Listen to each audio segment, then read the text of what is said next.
So, as he said, my name's Chris, and I'm going to start off by confessing my deepest, darkest fear to you all. Are you ready? This is it right here.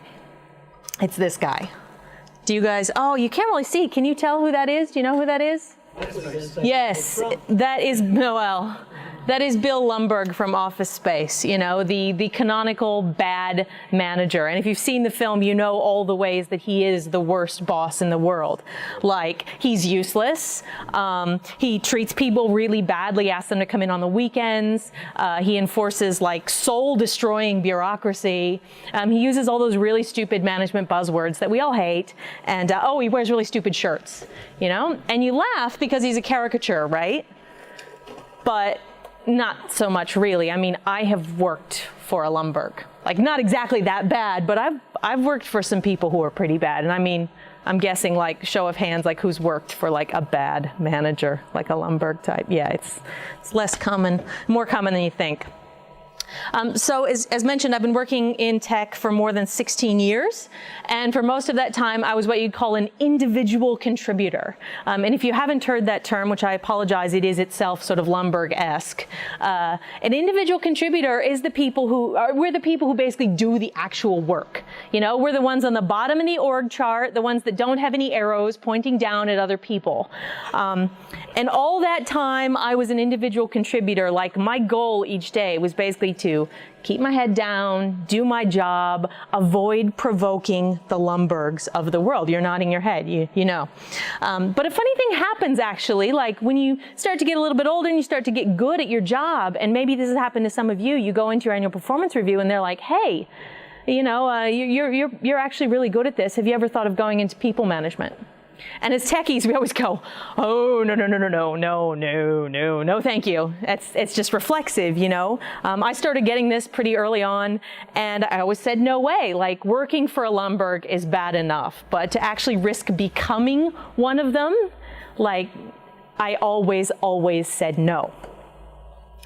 Until a day which it's just about 3 years ago to the day.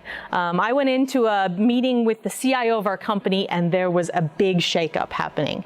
And she offered me a big promotion to lead my entire team of 16 people. And I didn't want some other Lumbergh coming in and taking that role, you know? So I thought about it, and I decided it was finally time to face that fear, to give something new a shot.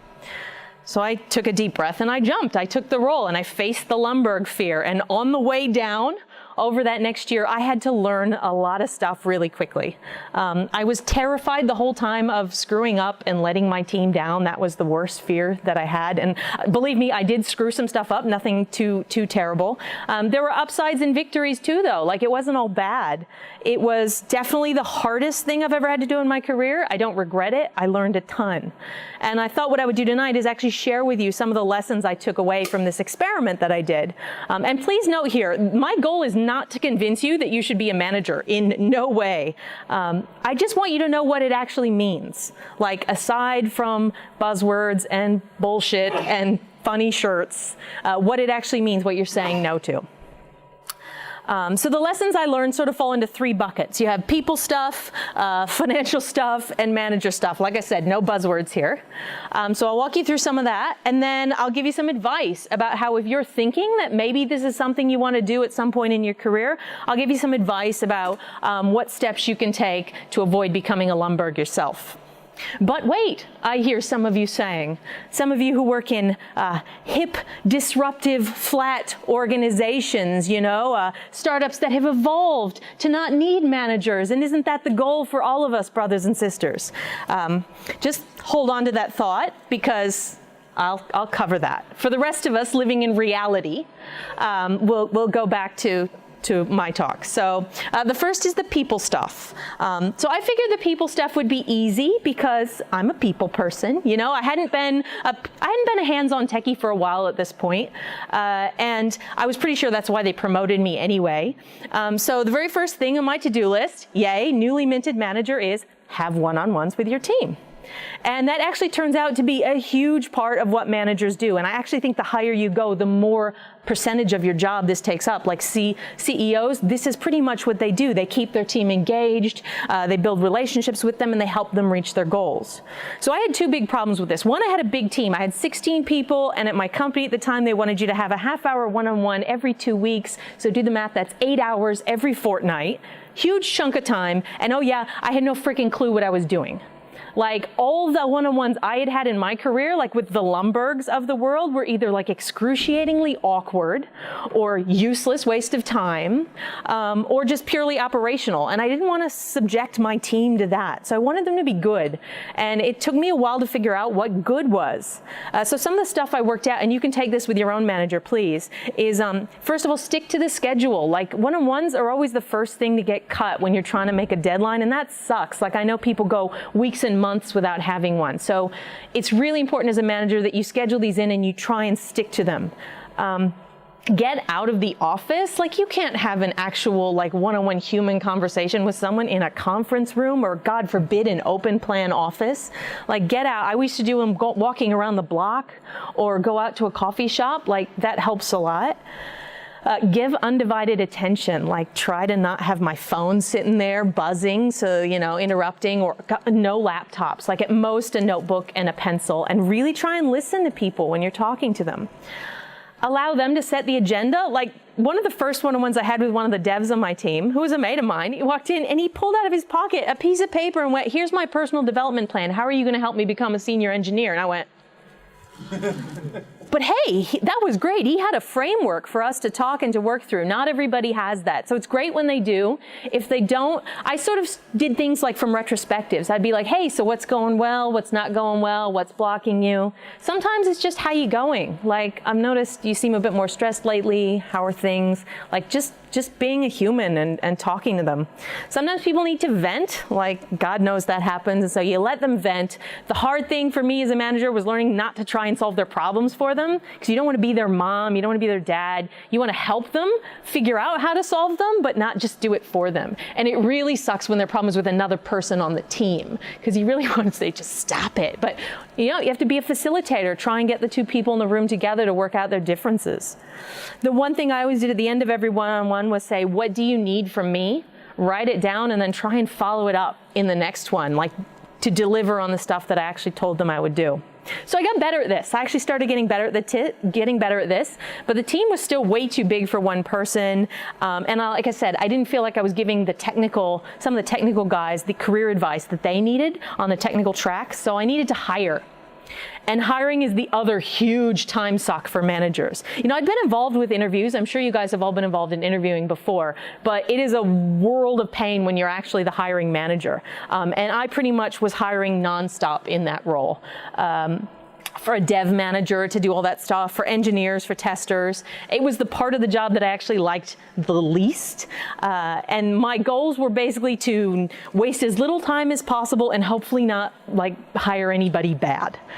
So things that helped me with that were talking to HR and being really specific in our job descriptions about what we were actually hiring for, because they were these vague things about, good at communication. And no, be really specific. And actually by the end of it had more or less a sheet with questions that I asked every person, and I would objectively try and compare them based on that, rather than just, oh, I like that guy or I didn't like her or whatever, actually having a sort of checklist.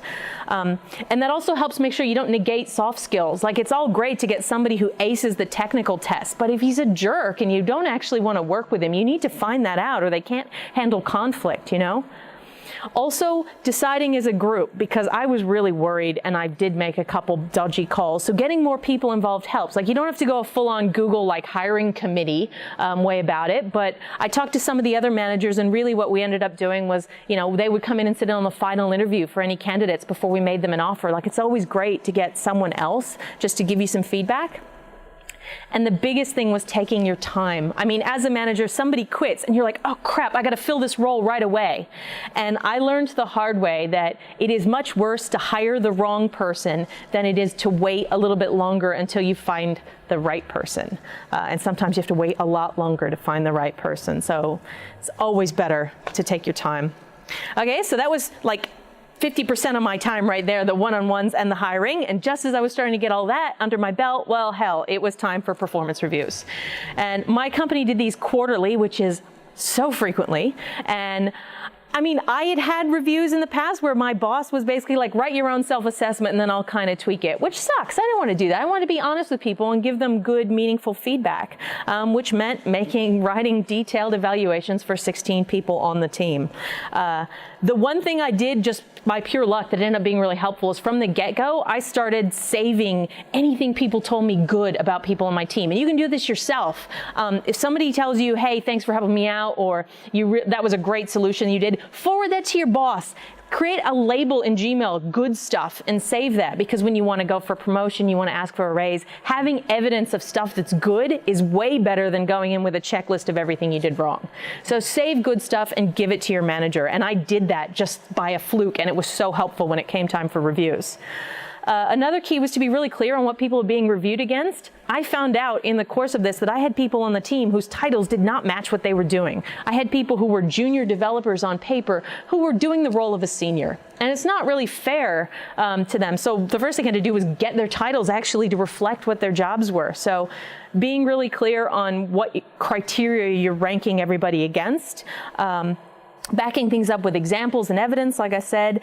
And you might think that using 360 feedback is like a time saver and a way around this, but it's just, yeah, shake your head. It's just as bad. You got to chase people.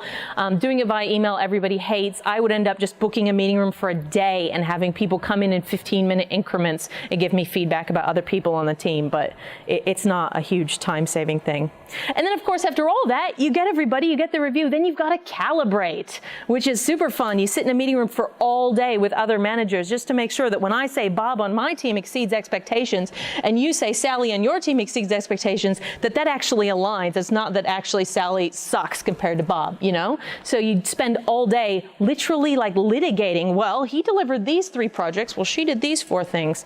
It's terrible, but it needs to be done. But the good news is that hopefully at the end of it, you get to tell people they get a raise or a promotion. That's the really fun part. But sometimes there's also a downside. You have to give people bad feedback. Like I was lucky. I knew going in my team was good. I didn't have anybody who was on an improvement plan or anything like that. But I did occasionally have to give people feedback that they didn't want to hear.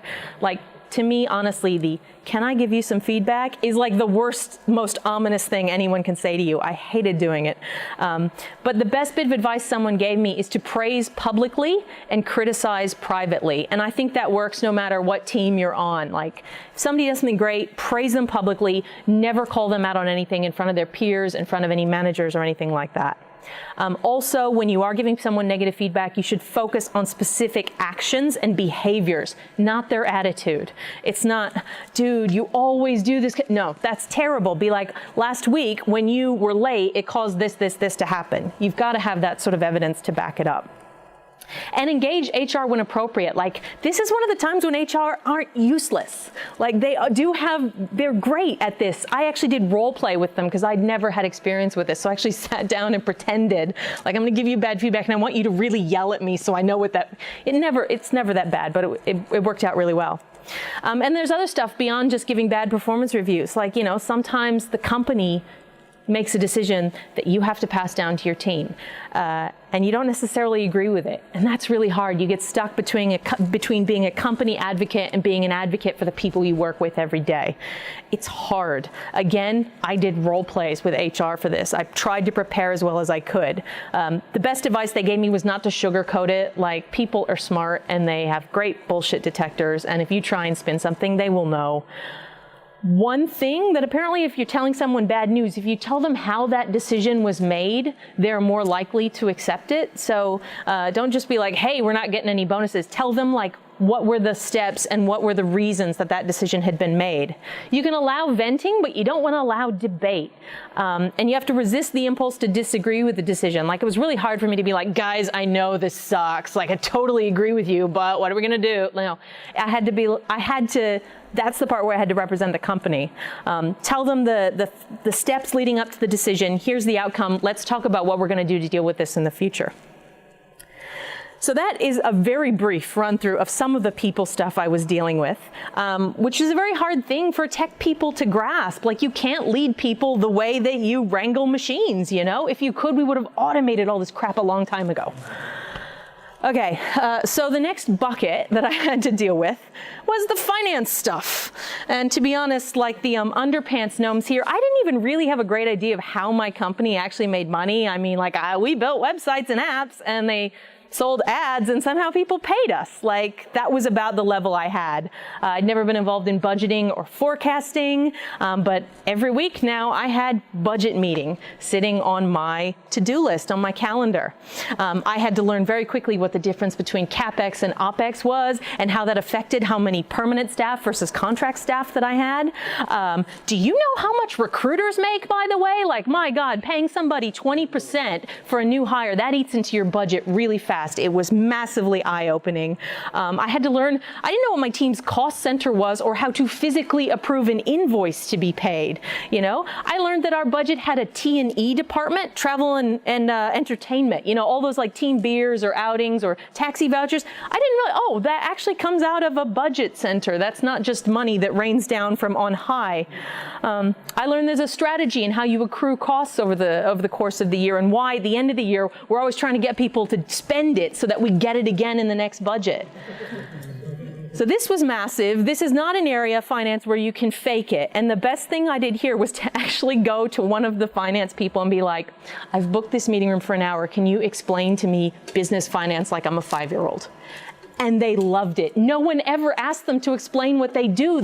It's just wonderful. And so they walked me through everything. They were so helpful. Like, make friends with the finance people. They're actually, yes, they're being kind of, they're really nice, and they love people taking an interest in what they do. So that was good. Of course, we were just getting approval for the next year's budget, which meant I then got thrown into forecasting, which means predicting costs, you know, making numbers up out of thin air. Luckily, the head of operations did most of this, but my team was responsible for specialty technology, video streaming, which meant I had to forecast that stuff. And my predecessor had left me a cryptic spreadsheet with a bunch of boxes in it that spat out a number. Like, I had no idea what any of that meant. The clock was ticking. So again, this was all about reaching out to other people to get the technical knowledge that I need. My senior engineers on my team, I relied on them. Head of operations, he helped. I even hired a contractor who had specialty domain experience in this to help me get through the forecasting. So I hope you're seeing a theme here. Like, managers are not the smartest and do not know how to do everything. They just have to be good at knowing who and when to bring people together to solve a problem. So another thing I'd never dealt with was grants. I don't know if you guys know about this, but like every year the government gives companies a whole lot of money for doing research and development, which is awesome. The problem is you have to document everything, and it is a huge pain in the butt.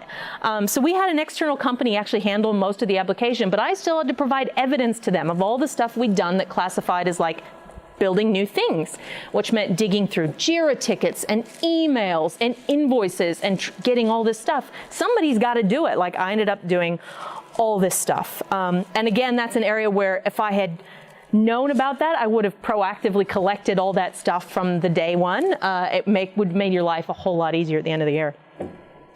And the last thing I want to mention here is dealing with vendors. Like, you know, I think as a techie, you're like, all right, well, you might do due diligence with somebody, but your interaction with this whole process is very limited. Versus, you know, sitting in pitch meetings while a new company tried to sell me on something I knew we would never use, hearing about new features from an existing vendor. Sometimes it's negotiating contracts, and this is where you start making friends with the legal people, like lawyers. They're actually friendly too. They do like helping people. You know, it's like, I need to negotiate a contract. We need to give them NDAs. We need to sign a service level agreement. I don't know what any of this stuff is. They will be your best friend here, especially when you need to do things like call somebody out on an SLA breach or get someone on the phone to request support. So, if you were wondering what your manager actually does all day long, I think you get the picture. Like, this takes up a whole lot of that. And I was doing all this stuff and I was getting better at it because, to be honest, the people stuff and the finance stuff, this is mostly things you can learn. You can tick it off on a to-do list, and once you got it, you got it. The next bucket was the thing that I'd been dreading. which was the Lumbergh stuff, you know, the manager stuff. How do I avoid becoming this guy? How do I actually be a good manager, not just ticking the boxes? So a big source of angst for me was the fact that I'd been on the team as a peer, and then I got promoted to be their manager. Like, that means that, like, on Friday, we'd been going out for beers, and we were Facebook friends and mates, and then on Monday, I was their boss. So responsible for signing off on sick days, for granting vacation, for giving them performance reviews, for you know, potentially telling on them up the chain. Like, that's a hard transition to make. I didn't want to be like, we can't be friends anymore, but at the same time, I didn't want to like be sitting there on Friday drinks and be the buzzkill that everybody can't vent, you know? I actually did tell them, you can unfriend me if you want to.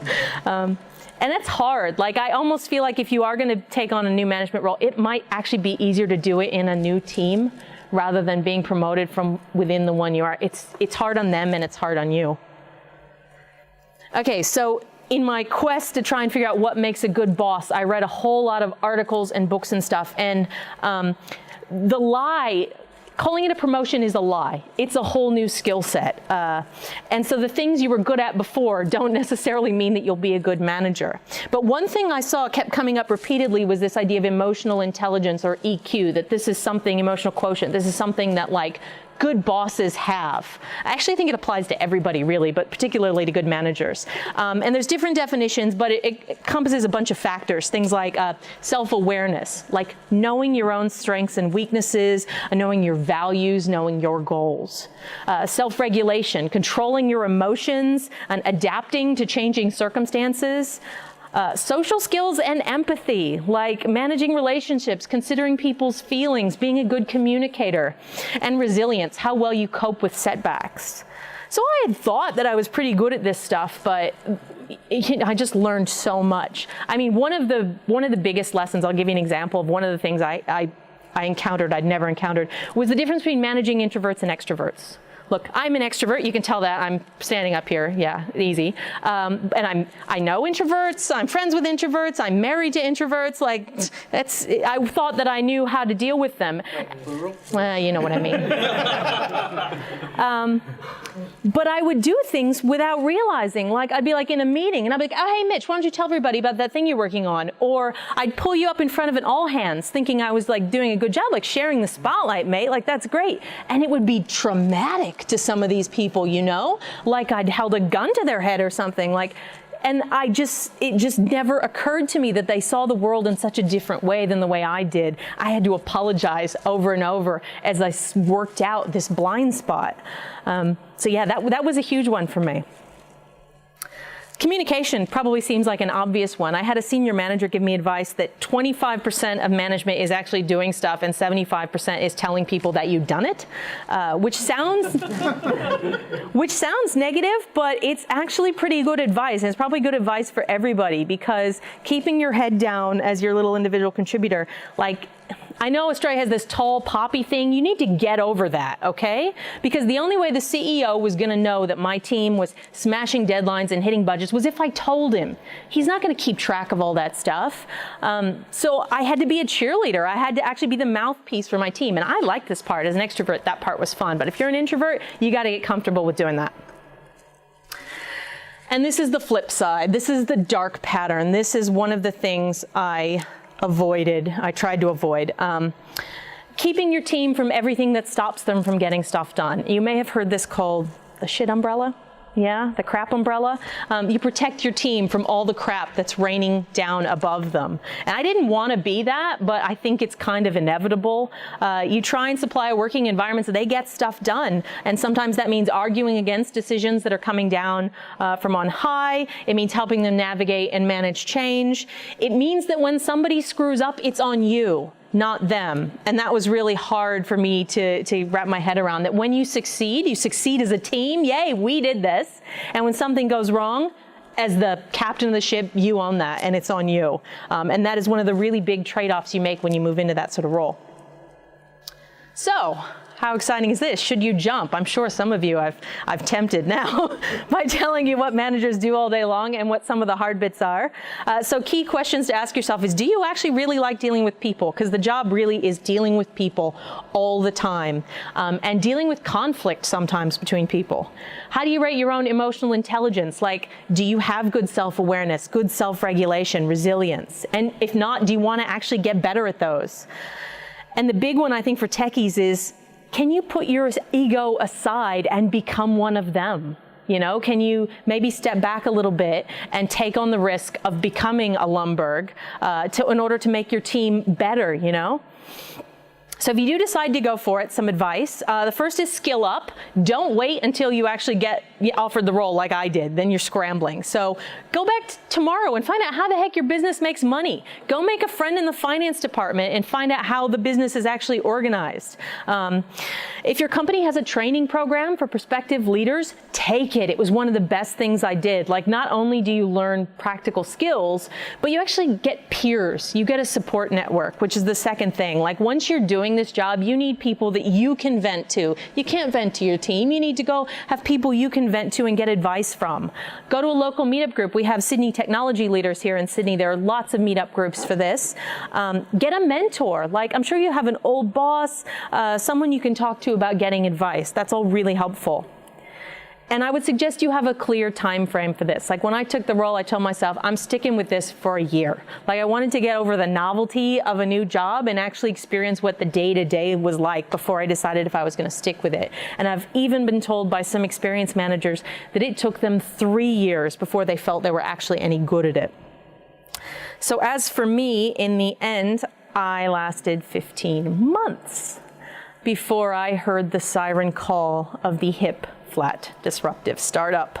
Told you that was coming. So after spending a year and a bit in this experiment as a manager in a traditional company, I chucked it all and went and joined a company that had no managers. Have you heard the term holacracy? It's been getting a lot of attention the last 5 years, plenty of books and articles written. Zappos is the most famous proponent. Medium did it for several years before they recently abandoned it. You might also hear of a flat structure where they still have some hierarchy, but basically the idea is you get rid of middle management. So whatever you call it, it's basically circles all the way down. You know, you replace that traditional big pyramid with self-organizing teams. The idea is that in the pyramid, decision-making is at the top and the work gets done at the bottom. And so when you move to a flat organization, you move the decision-making closer to the people who are actually doing the work, which sounds great, right? And there are a lot of pros to this, like speed. Obviously, if you don't have to get sign-off from 5 people to do something, that means you're going to move a lot faster. That's why a lot of startups do this, you know? You can decide what features are going to get built, and then, you know, 3 days later, you can be shipping them. So it helps move a lot faster. It gives autonomy. When people feel like they have decision-making ability into where their product and their team and their company are going, they're more engaged. They like their jobs more. And that's really cool to actually have a say and not just have decisions that you disagree with handed down from on high.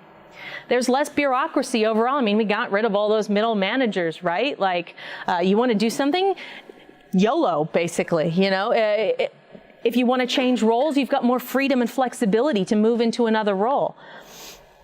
And they only work when there's radical transparency. Like, if you're on a team and you're managing a product, you have to know, how does that product impact your bottom line? Like, what targets do you need to hit? What pressures are what are the board members looking for? So you usually get to know a lot more in a flat organization than you would when you're the little drone at the bottom of the pyramid. There are cons to the flat organization too.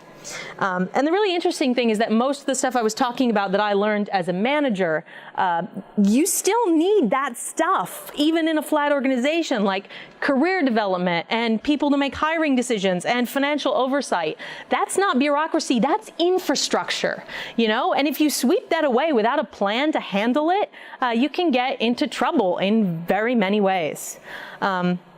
Lack of diversity. So, you know, you read these articles about flat organizations, you will see the phrase culture fit come up time and time again, because to get things done, they want to hire, you know, self-motivated individuals who can work great within this, you know, system they've created, which means hiring people that look like them. And if you come from a less represented group, culture fit to you is a whistle word. You know that means you are not going to be included in that. So a lot of these companies, a lot of the people who get hired look like the founders.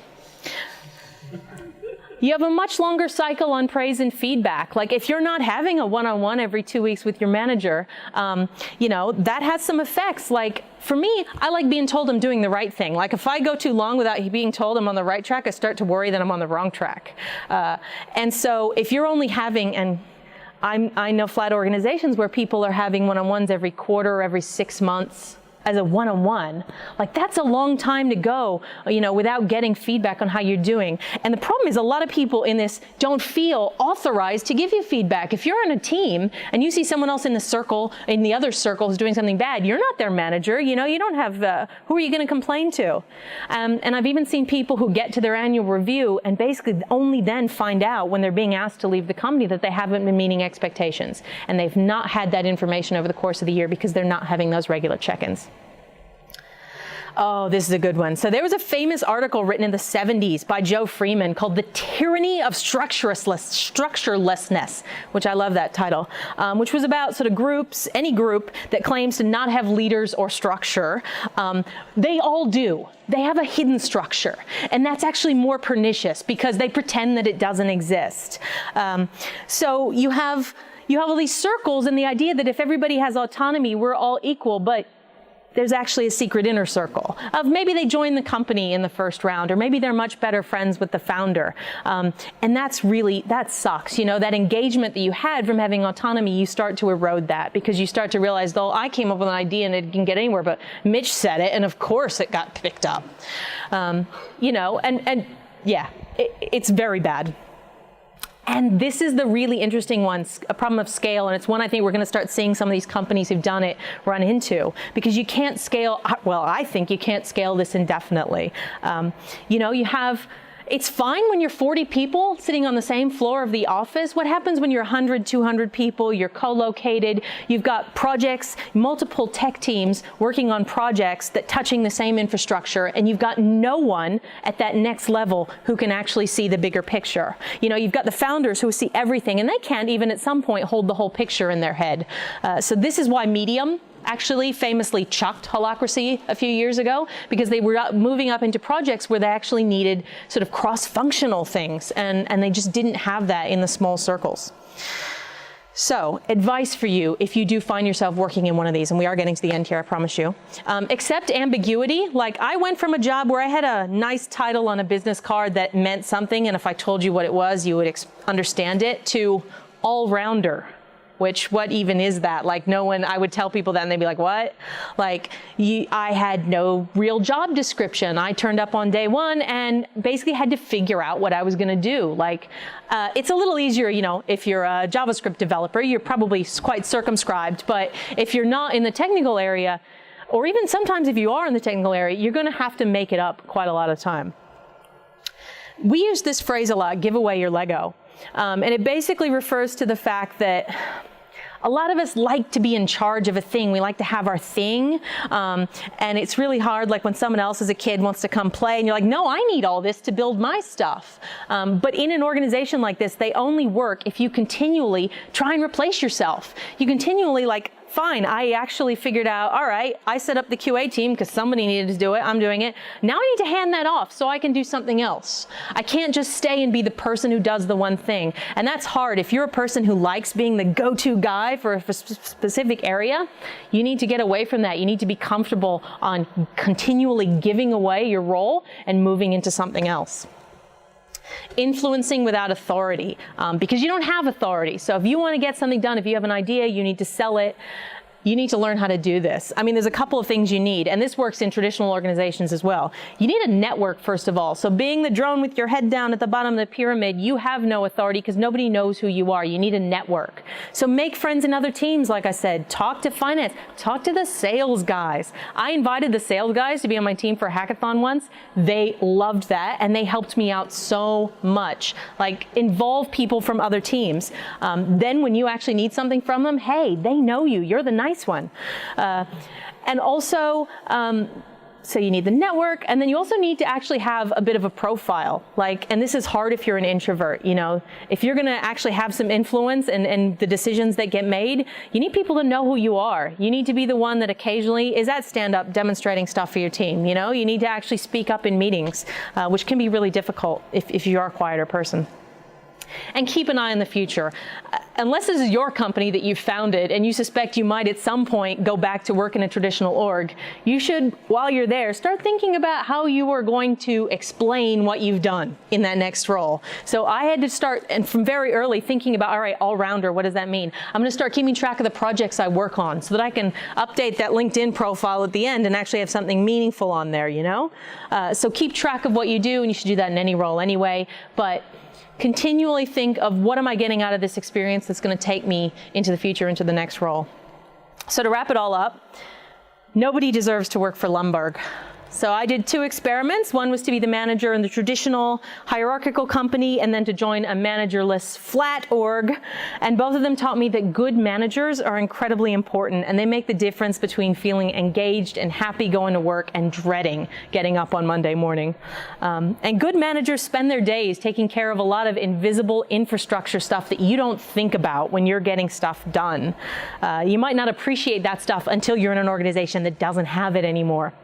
So I hope this gives you a better idea of what they actually do. And the next time maybe somebody asks you if you want to go into people management or join a team with no managers, you have a better idea of what you're in for. We all deserve to have great bosses who inspire us and help us be successful. Thank you.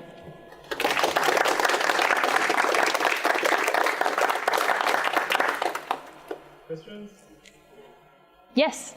In IT and probably other engineering disciplines, is it sort of quite common that the basis on which people get promoted is sort of technical skills as opposed to, say, people management capability? I think traditionally it was, just because you'd top out in terms of if you wanted a raise or something. In a lot of these companies, you'd reach a ceiling as a technical person. I know now that places like Google and other places have a technical track where you can actually progress, staying a hands-on technical person, which is great. But in a lot of those orgs, the only way to actually, get promoted or get a bigger pay rise at the end of the year was to actually become a manager. The M word was the sort of deciding factor. I hope we're actually getting away with that. I don't want people to have to become a manager in order to progress their career. So put a square peg in a round hole. Yeah, exactly. And to be honest, those people tend to suck as managers. Having a really brilliant, the head of engineering I worked with was a PhD in physics. He was absolutely brilliant. He was a terrible manager. I love the guy, but an introvert, not someone who was necessarily going to go to bat for you in a meeting with the rest of the company. Have you heard the phrase promoted to the level of incompetence? Yes. Yeah. Isn't that also the Peter Principle or something, I think, related to that? Yeah, I don't know. Basically, you get promoted until you can't do the job anymore, and that's where you get stuck. So you end up with everybody unsuited for their actual jobs. Yes? As a developer moving into people management, in your experience, what would you recommend to make that transition? When I was doing it, I actually thought maybe I should get an MBA. That's a thing that people do, right? So I went, and first of all, that's stupidly expensive. That's like 70 grand in Australia, I don't know how anyone does it if their company doesn't pay for it. And I actually talked to a bunch of people who actually said, don't bother. Really, don't bother with that. I would go to groups like Sydney Technology Leaders, start meeting other technology leaders, read books, there are books on being a good manager, and actually maybe try and get involved in a meetup. To be honest, organizing a meetup and finding speakers and dealing with logistics, a lot of that, you can demonstrate that you've got those skills even if you're not necessarily doing the job. Yeah, talk to your finance team, talk to your legal team, talk to your sales team, learn how your business makes money. I wish I'd done that 10 years ago. Yes? Can I recommend a resource? Yeah. Manager-Tools. Oh. It's an American group that do practical sort of training on how to do things, how do you do a one-on-one, how do you do a review, how do you hire someone. They have podcasts. Oh, very cool. Practical, very useful. Brilliant. They also run conferences too, come to Australia once or twice a year. Getting a mentor is honestly the best thing. I only finally got one last year, and it was someone that had been admiring for years, and it was like, oh, I can't really ask you to be my mentor. And then I had a friend who was just like, I'm going to nag you every time I see you until you do. And the person actually said yes. So I now I'm catching up with her tomorrow morning, catch up with her and get advice. Like, that's a good thing. If you can find someone, go to the meetups, find someone you think has good advice, and actually ask them if you can get a cup of coffee. Yeah. Your ideal staff member as a manager, the ideal staff member, sort of person that you love having in your team? The guy who had his own career development plan, I loved him. Like, he was so easy. Like, you know, someone who takes an interest in their own career and in making the team a good place to work and is enthused, like, that's good. I mean, other people have problems, like, you know, and I don't want to say that's not good, but he was very easy. Like, having someone who knows what they want out of the job, who has a vision for their career, that helps a lot. Does that translate to, like, attitude? Oh yeah, completely. He's one of the best people to work with. I'd hire that guy again in a second. Like, and you know, because he has goals, because he's put that thought into what he wants out of his career, like, he's going to achieve all of it. Just by having a folded up piece of paper in his pocket, he was like 10 steps ahead of everybody else. How does that guy have an impact on the rest of the team? Just in the sense that he was a great person to work with. Like, he improved the team just every day by his attitude of being willing to take on tasks that other people didn't want to do. Yeah. And part of it, he was the guy who was like a junior, technically, and I was like, dude, you're not a junior. I got him promoted to full developer and got him a heck of a raise, too. Did you like think about that guy and how do I make everyone else like this guy? If I were still doing it, that's what I would be trying to do. I never quite leveled up to that level. Like, I was still, I mean, even after 15 months, I felt like I'd just kind of gotten my bearings. So yeah, that absolutely would be what I'd be looking to do. He was perfect. He's a Node.js developer if anybody wants to hire him. Jason. You mentioned some of the challenges of transitioning from here on the original team to a manager. Did you find that the existing trust and respect amongst those people helps both? Oh, absolutely. I mean, you know, they knew me. So if I was like they knew when I was stressed, when I was taking stuff on for, like, they appreciated me, I think, more, and they knew, yeah, they had a lot of sympathy for me, knowing that I was learning a new job. We worked with each other really well. It did help in that respect, but also it was just so weird. Like, it was just awkward for me. I mean, maybe someone else wouldn't have felt so awkward about it, but. Did you have the opposite experience, contrast, going into a No, that's the one I really want to do, is actually going in and being fresh and, like, trying to, like, sort of set that stuff up from the get-go. Yeah.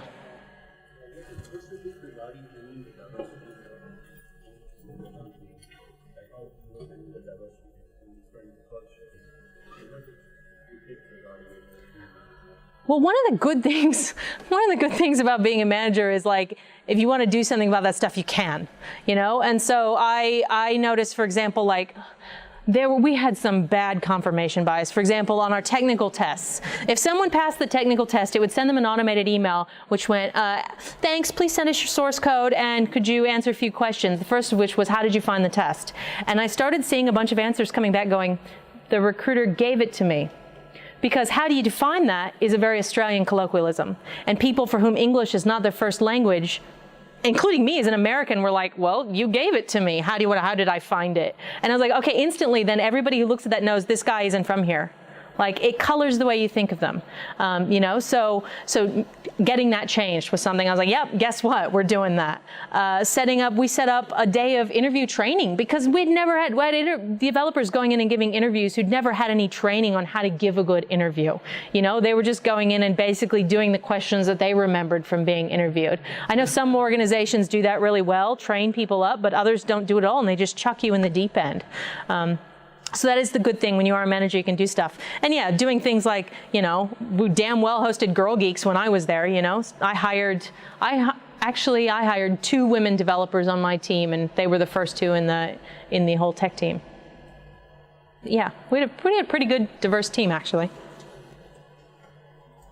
Just a questions about the managerless environment. Yeah. There will still be some leader, right? Because I'm in a scenario that where we're very flat, many teams.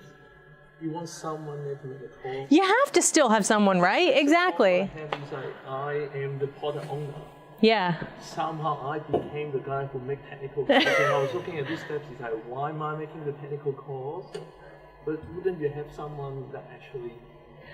I sort of simplified a little bit. Like if you do reading about holacracy in flat organizations, like some of the, like holacracy technically doesn't actually mean there's no hierarchy. It just means that it's organized in these circles instead of a triangle, you know, but it basically means the middle management is out. But yeah, you still always have, if nothing else, the founders of the company, you know, whoever's in charge.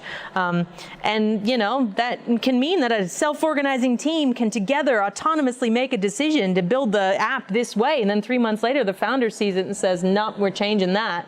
You know, that will still happen. Well, it makes sense if you have a few strong teams there. I think that's what you meant, right? So there still be someone to actually sort of evaluate how well each strong team actually performs. We did not have anyone who worked across all the teams. I was basically that person because I got very worried that teams were doing stuff and not telling other teams what they were doing. So by default, I became the person filling all the gaps in between the teams. But that's the problem. You have a bunch of circles. You've got white space in between them. And if you don't have anybody sort of keeping an eye on that, you run into conflicts. You get somebody removing a feature that somebody else was depending on. But that's actually by luck you have someone like that. Exactly, exactly. I had someone like that in my last job. It was totally by pure luck. Yeah, I think it was luck for them too. That's right, it's luck for everyone, but then you don't actually get that everywhere. You probably get, if you don't have someone like the super dev or super person, you will be, well, everyone's hatless. Like you can't have a team that don't even know what they Yeah. to actually put things If you read, there's a blog post on Medium about Medium and their holacracy and why they got rid of it. And yeah, that was one of the problems he said, is that, you know, getting consensus from all the teams, like to do something big, like was just taking forever and so much time, as opposed to just having a person be like, yep, that's what we're doing. Like sometimes having someone in charge saves you a hell of a lot more time. Did you have a self-evaluation or a litmus test that told you, like, you know, I'm being a jerk right now, I'm being that one bug, I don't want to be? Did you have some tips? There are a couple of online tests and things you can do for manager stuff. Is that what you mean? Like, I'm just checking if you had something that told you in your conversations. Self-awareness. honestly, like that, like one of those, like the introvert extrovert thing, I had no clue. And like there was this other manager, and he had like, I got the feeling I'd pissed him off and I didn't know how I'd done it. And so, like I said, we had this management training course. And so I was talking to one of the facilitators, and she's like, well, what'd you do? And I was like, well, you know, we were in a meeting, and like I pointed to him and called him out on something, like, hey, why don't you tell him about what you're doing? And he brought that up as like a negative thing. And then we were at a meeting once and he was hiring, and I was like, oh, hey, he's hiring, stand up and give him a microphone. And she's like, he's an introvert. You put a spotlight on him. That's like his worst fear in the world. And I was like, what are you talking about? Like, I had so little awareness, she had to point it out to me. And I'm still really worried that I do that to people all the time. Like, that is an area I'm not very good at. I read there's some acronyms you can do. Like there's a thing everybody's motivated by one of 5 factors, you know, and you can work out what each person's motivated by and make sure you give them I never got that advanced yet.